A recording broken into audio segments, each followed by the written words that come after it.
Thank you for all volunteering to help us with the Bridge to Brisbane Fun Run. The purpose of this meeting is to give you some information about your duties on race day. Some of you are asking about where you can park on the day. Unfortunately, some of the usual places, down by the river for example, will be out of bounds because we'll need extra space for emergency vehicles. Probably the best option is the Jack Gray Sports Field in Barker Street. Although the closest parking lot is the Metro shopping complex, I would advise you not to park there, as they tend to tow away people who aren't customers. At the start line, most of you will be checking that runners have the necessary gear, especially their electronic timing chip, the race number and the identity wristband. Make sure that the number is attached to the front of the running shirt or singlet, not the back. The timing chip, which records the runner's time, needs to be clipped onto one of their shoes, and check that they are wearing their wristband. Some of you will be responsible for organising the starting groups. It's very important that runners start in a particular order. There is a system of colour codes. The red group are walkers and people with baby strollers. The purple group are runners that expect to finish in at less than 1 hour, and the yellow group are our elite athletes. We'd like them to start the race, and we'd like the other groups to follow after that, with the red group and the strollers at the very back. This is for their own safety.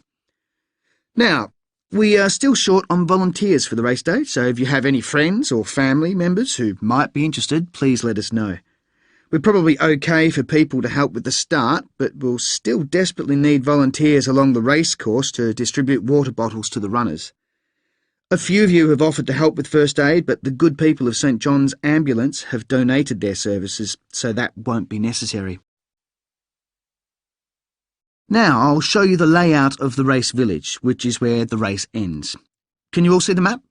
If you look at the bottom right-hand side, you'll see where the runners enter the village, next to the corporate catering section. As you continue along the course, you'll see the stage on your right. That's where the winners will receive their medals.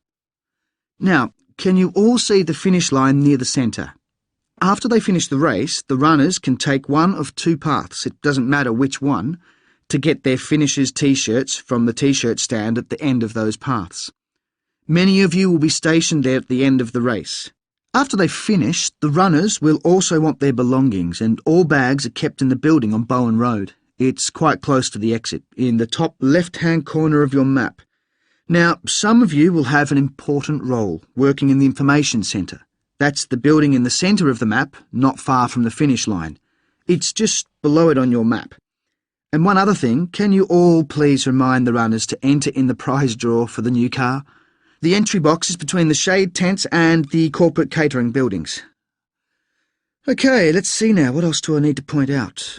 Yes, the runners are always thirsty, and the main water station in the village is just beside the third exit through to Gregory Terrace.